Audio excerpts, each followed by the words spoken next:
दूसरी तरफ क्रूर निर्दयी बड़ी रानी और दूसरी रानियों ने अपनी विश्वास पात्र दाई को बहुत सारे धन का लालच देते हुए कहा, तुम जाओ और छोटी रानी के कमरे के बाहर जाकर खड़ी हो जाओ और ध्यान रखना वहाँ कोई और ना आने पाए। दाई धन के लालच में रानी राजलक्ष्मी के कमरे के बाहर खड़ी हो गई। उसे छोटी रानी की चीखें बिल्कुल साफ सुनाई दे रही थीं, पर धन के लालच और बड़ी रानियों के डर से वो बस दूर खड़ी रानी को देखती रही। दर्द के मारे असहाय छोटी रानी का एक एक पल सदियों के बराबर बीत रहा था। कुछ ही देर में उस ऊपर वाले की कृपा से उसने एक एक करके 7 बच्चों को जन्म दिया, जिनमें 6 लड़कियां और 1 लड़का था। अत्यधिक पीड़ा के कारण रानी राजलक्ष्मी बच्चों को जन्म देते ही बेहोश हो गई। दूर से सारा माजरा देख रही चंडाल दाई ने तुरंत बड़ी रानी सहित अन्य रानियों को बुलाया और नवजात बच्चों को उन्हें दिखाया। वे सब ये देखकर हैरान थीं कि छोटी रानी ने एक साथ 7 बच्चों को जन्म दिया है और सभी बच्चे बिल्कुल स्वस्थ और तंदुरुस्त हैं। मारे जलन और ईर्ष्या के उन सबकी आंखें विस्मय से फैल गईं।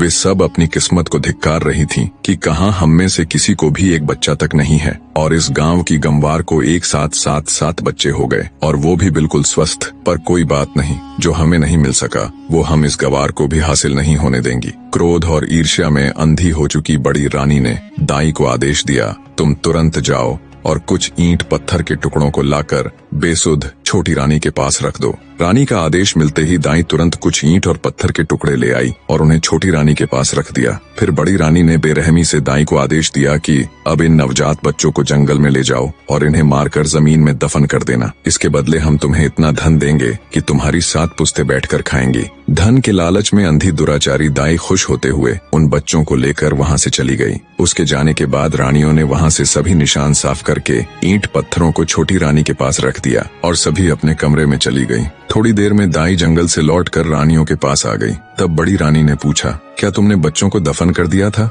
दाई के यहाँ भरने पर रानियों ने उसे खूब सारा धन देकर चलता कर दिया। जब सब कुछ बड़ी रानी की योजना अनुसार हो गया, तब वो अन्य रानियों के साथ बेसुध पड़ी छोटी रानी के पास जा ठंडे पानी के छींटे मारकर उसे होश में लाती है।